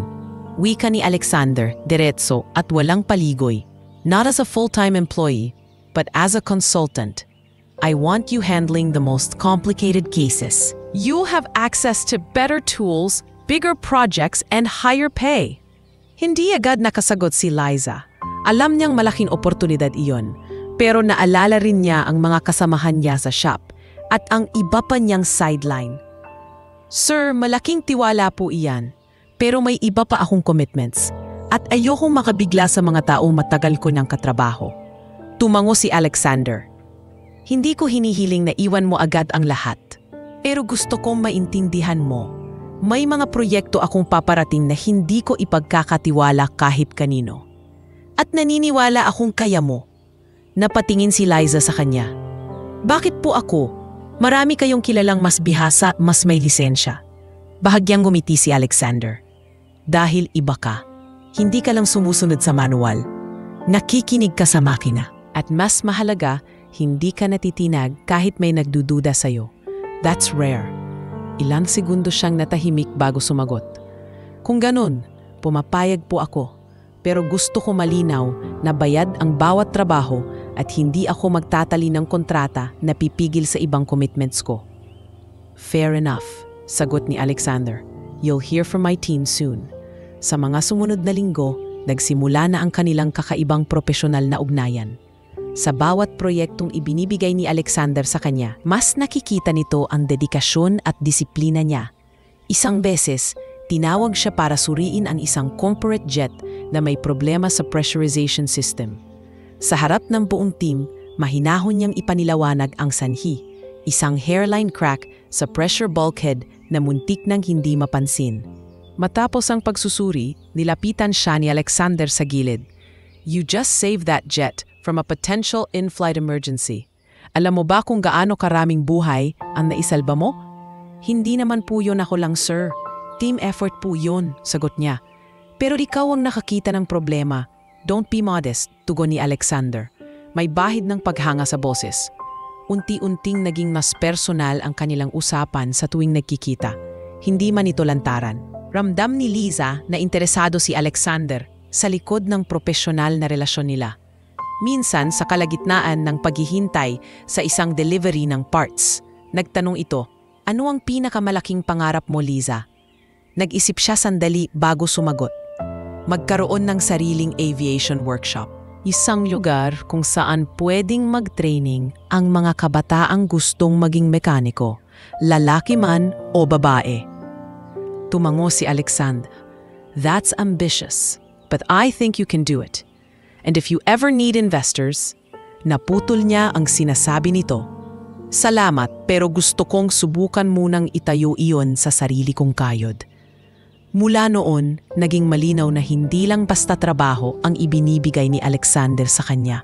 Parang sinisiguro nitong mabibigyan siya ng karanasang makakatulong para sa mas malaking plano sa hinaharap. Ngunit hindi rin nawala ang ilang tensyon. May mga empleyado si Alexander na tila hindi masaya sa espesyal na trato kay Liza. Isang beses, nadatnan niyang binubulungan ng 2 mekaniko ang isa't isa habang dumadaan siya. Special treatment lang yan kasi gusto siya ni boss, bulong ng isa. Pinili niyang hindi na lang patulan, pero alam niyang hindi yon ang huling beses na makaririnig siya ng ganoong salita. Sa gitna ng lahat, nagpatuloy siya sa kanyang layunin, gampanan ang trabaho ng buong husay, ipakita ang tunay na dahilan kung bakit siya pinili ni Alexander, at patunayan na kahit gaano pa kalaki ang mundo ng mayayaman, may lugar doon para sa isang babaeng lumaki sa maliit na talyer sa probinsya. Isang gabi, matapos ang matagumpay na pag-aayos ng isang Gulfstream jet, nagpasalamat si Alexander sa kanya. Liza, I underestimated you before. That won't happen again. Mumiti siya. Simple lang ang sagot. Salamat Alexander. Basta may makina, may laban ako. At sa gabing iyon, habang naglalakad palabas ng hangar, ramdam niya na hindi lang trabaho ang nagbago, pati ang pananaw sa kanya ng taong minsang kumuwestiyon sa kanyang kakayahan. Mula nang maging consultant ni Alexander, naging mas malaki at mas komplikado ang mga proyektong hinahawakan ni Liza. Ngunit kasabay ng mga oportunidad, dumating din ang mas mabibigat na pagsubok. Hindi na lamang sa technical na aspeto ng trabaho, kundi pati sa pakikisalamuha sa mga taong hindi tanggap ang kanyang presensya. Isang umaga, dumating siya sa hangar para magsagawa ng inspeksyon sa isang jet na nakatakdang bumiyahe papuntang Singapore. Pagpasok niya, ramdam agad ang malamig na tingin ng ilang empleyado. Habang inaayos niya ang kanyang tools, narinig niya ang pabulong na usapan ng 2 mekaniko sa kabilang mesa. Hindi ko alam kung bakit siya pa ang pinapapunta dito, sabi ng isa. Marami namang mas qualified. Baka kasi, alam mo na, special siya kay boss, sagot ng isa sabay tawa. Hindi na bago kay Liza ang ganitong bulong-bulungan. Ngunit ngayong nasa mas mataas na antas na siya, mas ramdam niya ang bigat ng intriga. Pinili niyang hindi patulan, bagkus ay mas naging maingat at mas determinado sa trabaho. Habang abala siya sa pag-check ng avionics system, lumapit ang chief mechanic na si Raul, isang veteranong matagal na sa kumpanya ni Alexander. Liza, sigurado ta bang kaya mo to? Hindi ito kasing simple ng mga trabaho mo noon. Wika nito, may halong pagdududa. Mumiti siya. Hindi nagpapadala sa tono ng tanong. Raul, kaya ko. Hindi lang ito tungkol sa tools, kundi sa tamang proseso. At kung may hindi ako alam, natututo ako agad. Ngunit tila hindi kumbinsido si Raul. Maya-maya, tinawag nito ang 2 mekaniko para mag-double check sa ginawa ni Liza, na para bang wala siyang tiwala sa kanya. Sa halip na mainis, nagpasalamat pa siya. Mas maganda nga po na may second set of eyes. Safety comes first, sabi niya, sabay balik sa trabaho. Ilang araw matapos iyon, dumating ang isang insidente. May jet na inihatid sa hangar para sa emergency repair. At sa unang tingin pa lang ni Liza, alam niyang sadyang sinira ito. Ang ilang bolts ay mali ang higpit. May ilang koneksyon na tinanggal nang hindi dapat. Kapag hindi ito naayos at itinuloy ang biyahe, posibleng magresulta sa aksidente. Agad niyang itinawag kay Alexander ang natuklasan. Alex, kailangan nating ihinto ang flight. May irregularity sa makina. Sa tingin ko sinadyang sirain. Are you sure? Tanong nito, halata ang tensyon sa boses. Positive, hindi ito simpleng pagkakamali. Mariin niyang sagot.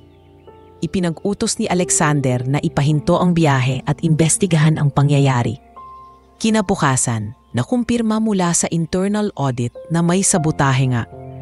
Hindi pinangalanan sa kanya kung sino ang responsable, pero alam ni Liza na posibleng may kaugnayan ito sa ilang empleyadong ayaw sa kanya. Sa kabila ng panganib, ipinagpatuloy niya ang trabaho. Sa susunod na linggo, tinawag siya ni Alexander sa opisina nito. Liza, I know this situation is tough, pero gusto kong malaman mo, I trust you. I'll make sure you're protected. Napatingin siya sa kanya, ramdam ang sincerity sa tinig nito. Salamat, Alexander. Hindi ko alam kung paano ko haharapin to kung wala kang tiwala sa akin. Sa sumunod na buwan, mas naging maingat si Liza. Lahat ng ginagawa niya ay dinodokumento ng maayos. Bawat test, bawat replacement, at bawat adjustment ay may record. Ito ay hindi lamang para maprotektahan ang sarili, kundi para rin sa kaligtasan ng mga pasahero. Ngunit kahit ganoon, hindi pa rin nawawala ang malamig na pakikitungo ng ilan. Isang hapon, matapos ang mahaba at pagod na araw ng pag-aayos sa isang engine overhaul, habang nag-aayos siya ng gamit, nilapitan siya ni Raul. Alam mo, Lisa, wala naman akong personal sa'yo, pero dito sa industriya, bihira ang umaabot sa posisyon mo nang walang padrino. Napahinto siya sa ginagawa at tumingin sa kanya. Kung iniisip mong umabot ako rito dahil lang kay Alexander, mali ka. Lahat ng trabahong ginawa ko, dumaan sa kamay ko mismo. Walang shortcut. Tumango lang si Raul at umalis. Hindi niya alam kung kumbinsido ito, pero para kay Lisa, hindi na iyon mahalaga. Ang mahalaga ay maipagpatuloy niya ang trabaho ng buong husay. Isang linggo matapos ang insidenteng iyon, may jet na kailangang ayusin agad dahil sa hydraulic failure. Ang karamihan sa team ay tila nag-aalangan, ngunit walang patumpik-tumpik na tinanggap ni Lisa ang hamon. Mabilis niyang natugoy ang problema at naayos ito sa loob ng ilang oras. Nang makarating ang balita kay Alexander, agad itong tumawag sa kanya. Liza, I heard what you did today. That's why I chose you. You don't back down. Mumiti siya kahit nasa linya lang sila nag-uusap. Basta kaya ko, lalaban ako. At hindi ako papayag na masira ang pangalan ko dahil lang sa intriga. Sa puntong iyon, natutunan na ni Liza na ang pinakamalaking hamon sa bagong trabaho ay hindi lang ang mga sirang makina, kundi ang mga taong magtatangkang ipabagsak siya. Pero sa bawat pagsubok na iyon, mas lalo niyang pinapatunayan na karapat-dapat siya sa lugar na iyon at walang intriga o sabotahe ang makakapigil sa kanya. Pagkatapos ng mga sabotahe at intriga sa loob ng hangar, hindi maikakaila na mas lumalim ang propesyonal na ugnayan ni Lisa at Alexander. Sa kabila ng mga pagsubok, mas madalas na silang magkasama ngayon, hindi lamang para sa mga repair at inspeksyon, kundi pati sa ilang biyahe na may kinalaman sa negosyo ng kumpanya. Isang umaga, habang nasa tarmac sila para i-check ang isang jet na lilipad papuntang Japan, tinanong ni Alexander, Liza, kumusta ka? Hindi trabaho ang tinatanong ko, kumusta ka talaga? Napatigil siya sa paghigpit ng bolt at tumingin sa kanya. Pagod, pero masaya. Kasi alam kong lahat ng pinaghihirapan ko may patutunguhan. Bahagyang ngumiti si Alexander. You know, not many people can handle the kind of pressure you're under. Pero ikaw, parang hindi ka nauubusan ng lakas. Siguro kasi sanay na ako sa hirap, sagot ni Liza habang nagbabalik sa trabaho. At saka, kapag may tiwalang nakukuha mo sa mga tao, mas nagkakaroon ka ng lakas para magpatuloy. Sa mga sumunod na linggo, mas naging personal ang kanilang usapan tuwing magkasama. Kapag nasa biyahe, madalas silang magkwentuhan tungkol sa pinagmula nila. Nalaman ni Liza na lumaki si Alexander sa isang pamilyang negosyante, pero marami ring sakripisyo bago niya naabot ang kasalukuyang posisyon. Isang gabi, habang nasa Singapore para sa isang urgent repair mission, inaya siya ni Alexander sa isang maliit na restoran sa tabi ng ilog. Kailangan mo rin namang magpahinga kahit minsan, sabi nito. Habang kumakain, tinanong siya ni Alexander, "Liza, naisip mo na bang magtrabaho sa ibang bansa? Sa tingin ko marami kang pwedeng pasukin na mas malalaking oportunidad." Ngumiti siya, "Naisip ko na, pero ayokong umalis nang hindi natutupad ang pangarap ko dito. Yung magtayo ng sariling aviation workshop at mag-train ng mga kabataang gustong maging mekaniko. Gusto kong may legacy na maiiwan dito sa Pilipinas." Tumango si Alexander. "I respect that, and if you ever need support, business, connections, or anything, just tell me." Habang tumatagal, hindi maikakaila ang unti-unting pagbabago ng dinamika sa pagitan nila. Sa tuwing may trabaho silang sabay na tinatapos, mas natural na koordinasyon. Minsan, hindi na kailangan ng salita para magkaintindihan. Isang tingin lang ni Alexander ay alam na ni Liza kung anong bahagi ng makina ang gusto nitong ipacheck. Ngunit kasabay ng lalim ng kanilang ugnayan, tumarami rin ang intriga. May mga bulong-bulungan sa kumpanya na hindi na raw purong trabaho ang dahilan ng kanilang pagiging malapit. Sa halip na maapektuhan, mas pinili nilang huwag patulan at patunayan sa gawa na trabaho ang inuuna nila. Isang beses, matapos ang matagumpay na pagkukumpuni ng isang VIP jet sa Hong Kong, sinabi ni Alexander habang nasa lounge sila ng airport, "You know, Liza, I don't say this often, pero malaking parte ng mga success natin lately ay dahil sa'yo." Nagbiro siya para gumaan ang usapan. "Baka naman kailangan ko ng dagdagan ang singil ko." Tumawa si Alexander. "Name your price and I'll pay it."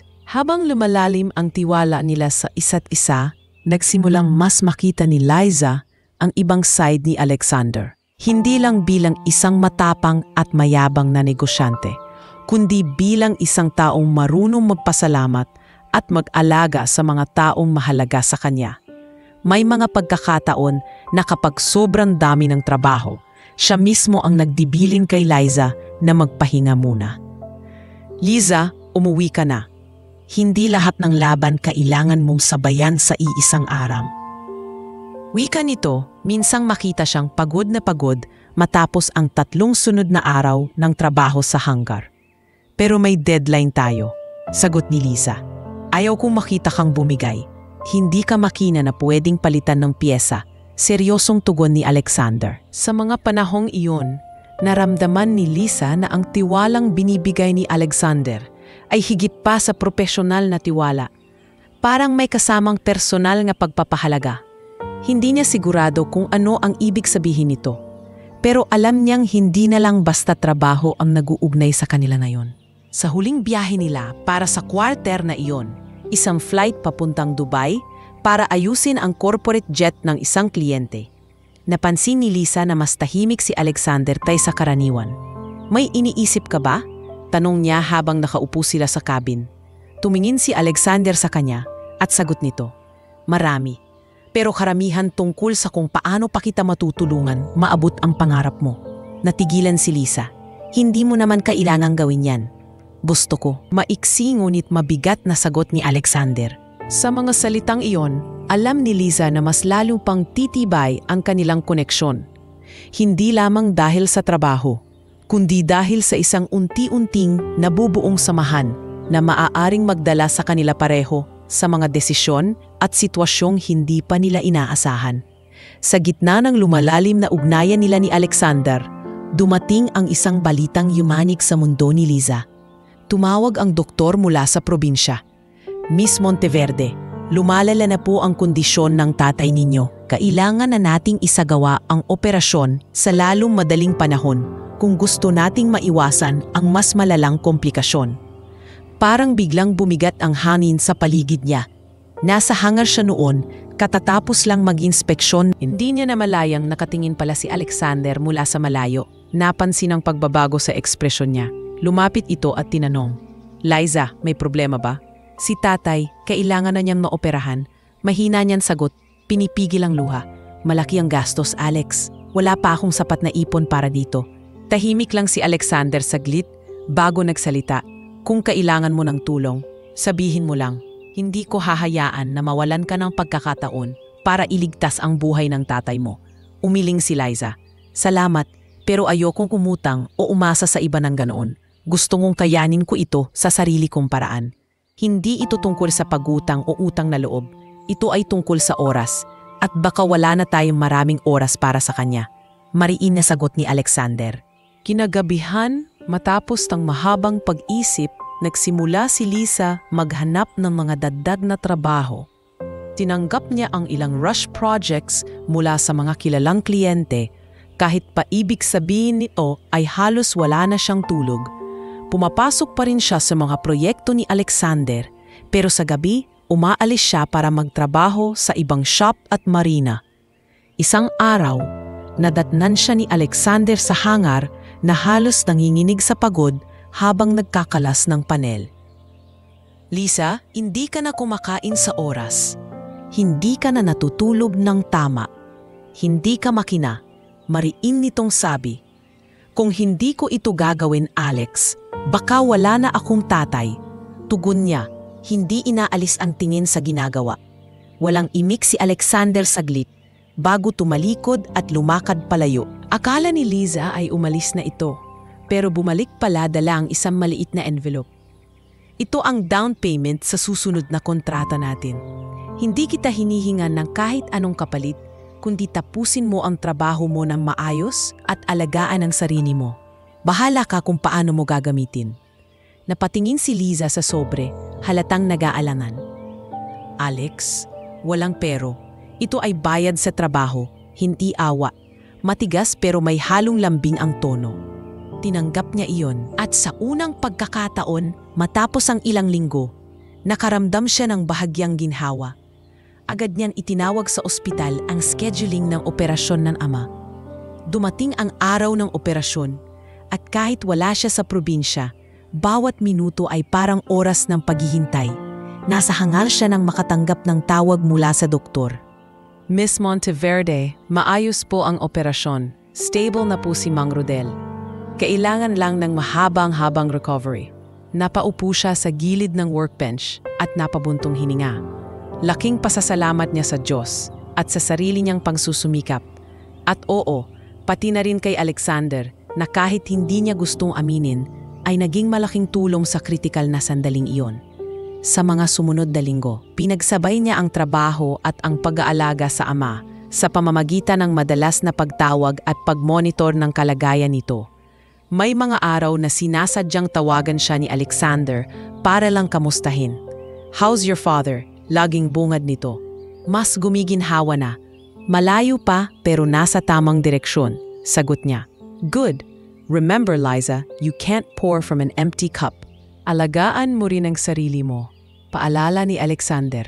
Habang lumilipas ang panahon, napagtanto ni Lisa na ang pagsubok na ito ay hindi lang tungkol sa pera o trabaho.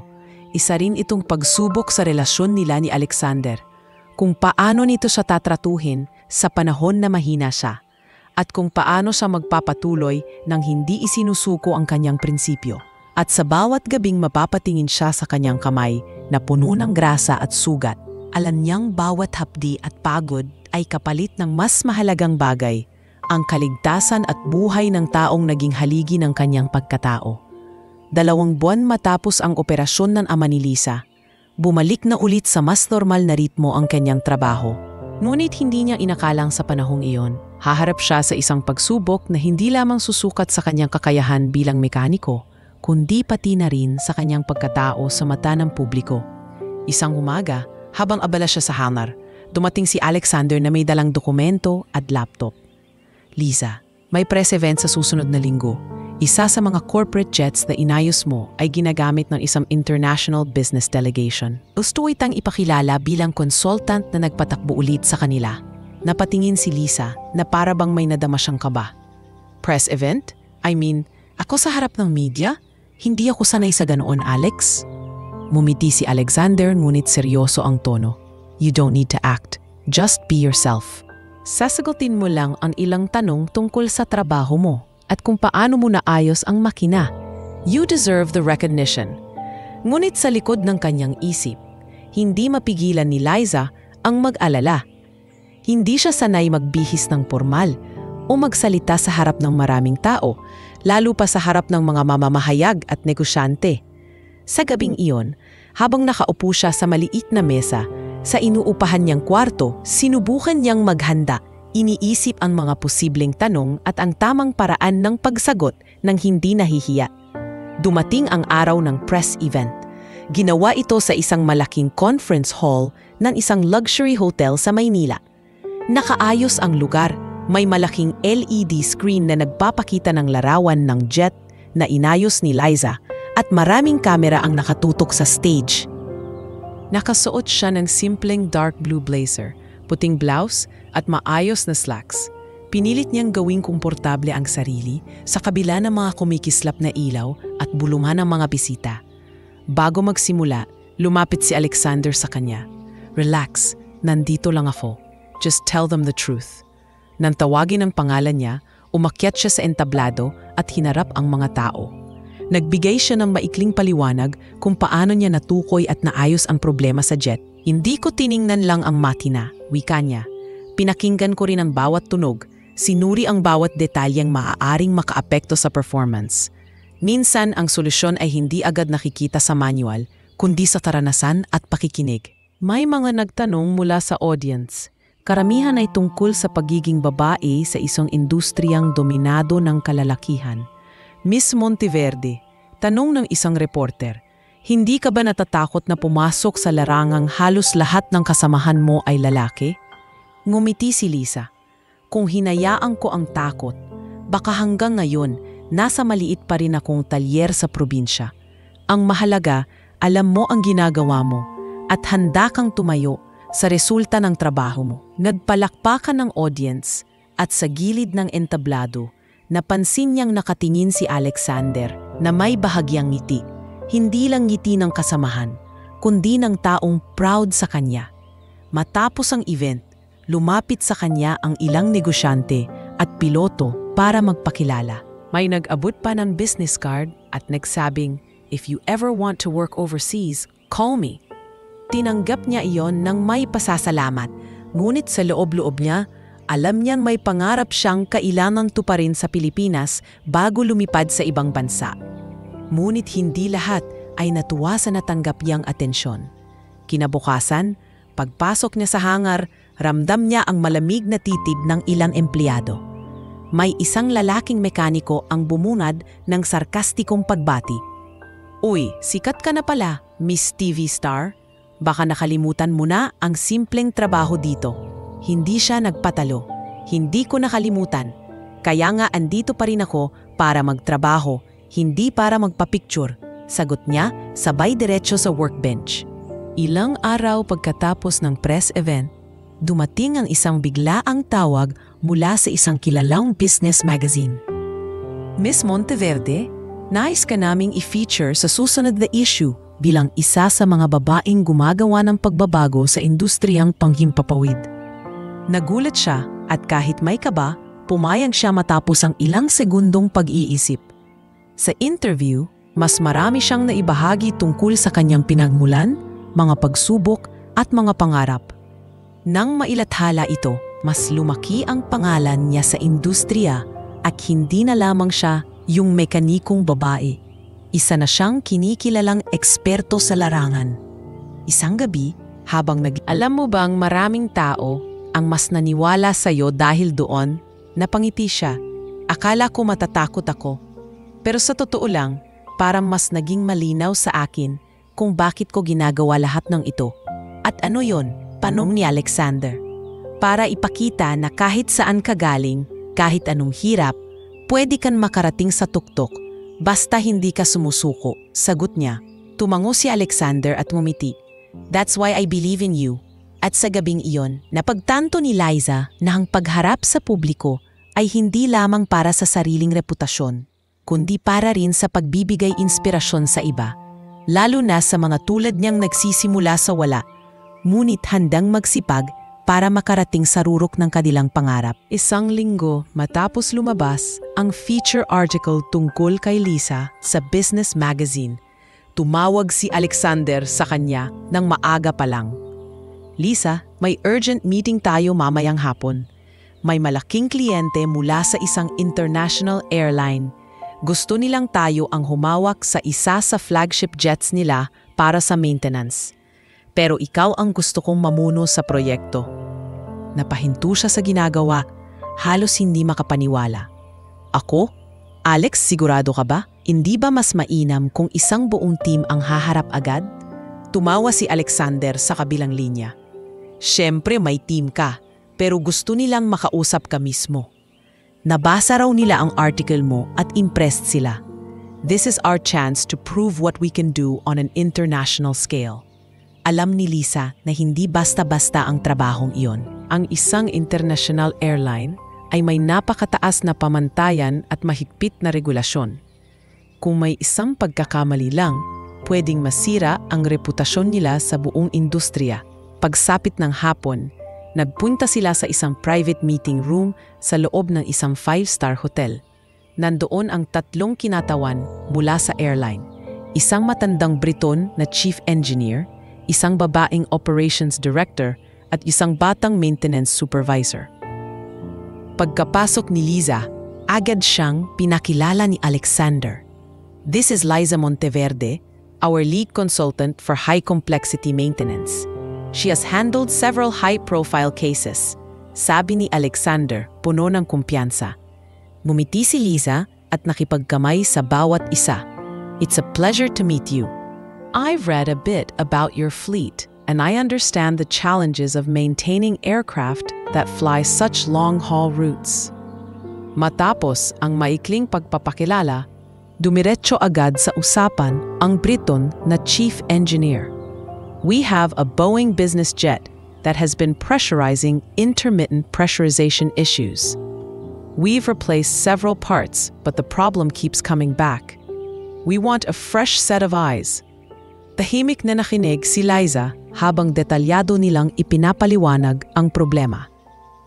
Sometimes the cause is not the main unit, but a small auxiliary system that affects it indirectly. Sa puntong iyon, nagpasya ang airline na ibigay ang proyekto sa kanila. We want you to lead the inspection and troubleshooting. You have 2 weeks to diagnose and fix it. We will provide full access to the aircraft and our facilities, sabi ng chief engineer. Paglabas nila ng meeting, lumingon si Alexander kay Lisa. See, they trust you already. Now we have to make sure we deliver. Kinabukasan, nagsimula agad ang trabaho. Sa unang araw pa lang sa hangar ng airline, ramdam ni Lisa ang presyon. Nasa harap niya ang isang napakalaking jet, nakasandal sa maintenance bay at nakatingin sa kanya ang maraming mata, mga engineer, inspector at kahit ilang opisyal ng airline. Bago siya magsimula, tinipon niya ang team at nagsalita. Alam kong lahat tayo may kanya-kanyang expertise, pero sa proyektong ito, kailangan nating maging isang unit.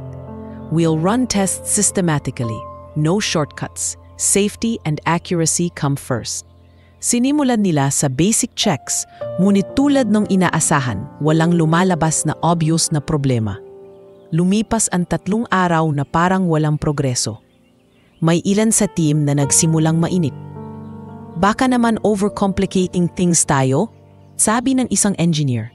Umiling si Lisa. Kung madali lang ito, sana natapos na nila bago pa tayo dumating. Hindi tayo pwedeng mag-assume. Sa ika-4 na araw, habang nakikinig siya sa tunog ng sistema sa pressurized test chamber, napansin niyang may kakaibang pitch na lumalabas tuwing nagbabago ang altitude simulation. Mabilis niyang inirecord ang tunog at pinabalikan ang auxiliary air system. Pagbukas nila ng panel, natuklasan ang isang hairline crack sa isang maliit na duct na hindi madaling makita. Agad niyang ipinatawag ang chief engineer ng airline. This is your culprit. Under certain conditions, the crack expands and causes a pressure drop. That's why it's intermittent, paliwanag ni Lisa. Nang palitan nila ang duct at muling isagawa ang simulation, naging stable ang lahat ng reading. Nagpalakpakan ang buong team. You've solved the problem we've been chasing for months, sabi ng operations director habang nakangiti. Kinagabihan, habang nag-aayos ng gamit sa maintenance office, dumating si Alexander. I knew you could do it. Pero aaminin ko, kahit ako, Hindi ko inasahan na mahahanap mo agad sa ganong paraan. Mumiti si Liza. Machines talk, Alex. You just have to know how to listen. Pagbalik nila sa Maynila, dumating ang pasasalamat mula sa airline sa pamamagitan ng sulat at isang malaking bonus para kay Liza at sa kanyang team. Ngunit higit pa sa pera. Ang pinakamahalaga sa kanya ay ang tiwala at respeto na nakuha niya mula sa isang malaking international client. Isang hakbang na magbubukas pa ng mas marami pang oportunidad sa hinaharap. 2 linggo matapos ang matagumpay na proyekto sa international airline, isang tawag mula sa sekretarya ni Alexander ang gumising kay Liza ng maaga. Ma'am Liza, may espesyal na imbitasyon po para sa inyo mula sa isang business forum sa Singapore. Guest speaker po kayo sa Aviation Technology Panel, sabi nito. Nanlaki ang mga mata ni Liza habang nakaupo sa gilid ng kama. Ako? Guest speaker? Hindi ba usually mga CEO at industry veterans lang ang inaanyayahan sa ganito? Precisely, sumingit si Alexander mula sa kabilang linya. Hindi ako magtataka kung gusto ka nilang marinig dahil sa ginawa mo sa Boeing business jet ng airline. Malaki ang naging epekto nun sa reputasyon natin sa Southeast Asia. Bagamat kinabahan, pumayag si Liza. Sa isip niya, bihira lang ang ganitong pagkakataon. 1 linggo bago ang event, naghanda siya ng presentasyon tungkol sa preventive maintenance strategies at kung paano maaaring mas mapababa ang operational costs ng airlines nang hindi nalalagay sa alanganin ng kaligtasan. Pagdating ng araw ng biyahe, sumakay sila ni Alexander sa business class ng isang international flight patungong Singapore. Sa eroplano pa lang, dama na ni Liza ang kakaibang timpla ng excitement at kaba. Alex, baka mamaya wala namang makinig sa akin. Baka sabihin nila, sino pa tong babae na to? Tinapik siya ni Alexander sa balikat. Liza, kung kaya mong harapin ang isang eroplano na may problemang hindi masolusyonan ng ibang engineer sa loob ng buwan, kaya mo ring harapin ang isang kwarto ng mga negosyante. Remember, it's about telling your story and sharing your expertise. Pagsapit nila sa Singapore, sinalubong sila ng mainit na hangin at amoy ng dagat mula sa harbor. Kinabukasan, ginanap ang forum sa isang eleganteng convention center. Pagpasok ni Liza sa main hall, namangha siya sa dami ng tao. Mga delegado mula sa iba't ibang bansa, nakapormal lahat at may kani-kani name tags. Bago siya umakyat sa entablado, nilapitan siya ng event coordinator. Miss Monteverde, you will be speaking after Mr. Tan, the head of engineering from a major airline in Hong Kong. You have 20 minutes, and then there will be a short Q&A. Nang tawagin ang pangalan niya, tumindig si Liza. May ilang pares ng mata, ang halatang nagtataka kung sino siya. Pero nang magsimula siyang magsalita, dahan-dahang nagbago ang atmosphere. Ikinuwento niya kung paano niya nalutas ang problema sa pressurization system ng Boeing business jet. Kung paano mahalaga ang attention to detail at pakikinig sa wika ng makina. Habang nagsasalita siya, may ilang heads of maintenance mula sa iba't ibang airlines ang nagsimulang magtanong ng technical na detalye. Pinilit ni Liza na sagutin ang lahat sa malinaw at praktikal na paraan, imbes na gumamit ng sobrang komplikadong jargon. Nang matapos siya, nagpalakpakan ang buong hall, mas matagal kaysa inaasahan niya. Pagbaba niya sa entablado, may lumapit na isang matandang lalaki na may dignified presence. Miss Monteverde, I am Mr. Harrison, Chairman of Skylux Aviation. I must say your approach is refreshing. We've been looking for consultants who actually understand the ground-level challenges, not just theory. Nagpasalamat si Liza at nakipagkamay. I've always believed that technology must serve the people who work with it every day, sir. That's why I focus on real-world applications. Sa hapon ding iyon, habang nasa networking lounge, tinawag siya ng isang staff member. Miss Liza, the chairman would like to invite you to a private dinner tonight, along with other key delegates. Medyo nagulat siya, pero tinanggap ang imbitasyon. Sa gabing iyon, Nagtipon-tipon ang ilang piling bisita sa isang fine dining restaurant na may tanawing city skyline ng Singapore. Doon niya mas nakilala ang ilang bigating personalidad sa industriya. May mga CEO ng airlines, chief engineers at ilang government aviation officials. Sa gitna ng pag-uusap, napansin ni Liza na madalas siyang tanungin tungkol sa kanyang pananaw sa training ng susunod na henerasyon ng aviation engineers. I believe, sabi niya, that while technology is advancing, we must also focus on mentoring. Machines evolve, but people build the foundation. Pagkatapos ng hapunan, nilapitan siya ni Mr. Harrison. Miss Monteverde, Skymax Aviation is expanding in Asia. We'd like to explore the possibility of you leading a regional training program for our engineers. It won't be an easy job, but it will be impactful. Hindi agad nakasagot si Liza. Naramdaman niya ang bigat ng posibilidad na iyon. Isang oportunidad na maaaring magdala sa kanya sa mas mataas pang antas, ngunit nangangailangan ng malaking commitment. Sa pagbalik nila sa hotel, tahimik lang siya habang nakatanaw sa mga ilaw ng lungsod. "Anong iniisip mo?" tanong ni Alexander. Mumiti siya ng bahagya. "Iniisip ko, baka ito na yung susunod na hakbang na dapat kong tahakin. Pero gusto ko munang siguraduhin na handa ako, Alex.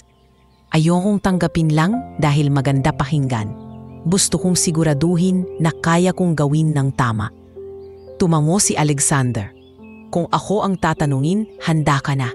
Pero alam kong gusto mong pag-isipan muna. That's one of the things I respect about you. You don't jump into things blindly." Sa gabing iyon, bago siya matulog, muling binalikan ni Liza ang mga nakaraang taon ng kanyang buhay. Mula sa pagiging isang simpleng empleyado hanggang sa pagiging kilala sa industriya. Sa loob-loob niya, alam niyang malapit na siyang gumawa ng desisyon na magbabago ng landas ng kanyang karera.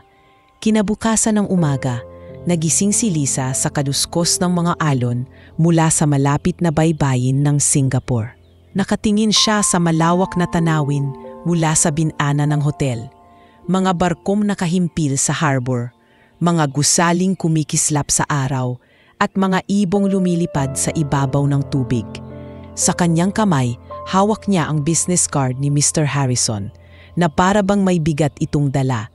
Pagbaba nila ni Alexander para mag-agahan, napansin niyang tila kalmado pero may bahagyang tensyon ang lalaki. "So, ano na? Napag-isipan mo na ba ang offer?" tanong ni Alexander habang nagsasali ng kape sa tasa niya. "Hindi pa. Iniisip ko lahat na magiging epekto nito sa career ko, sa personal life ko."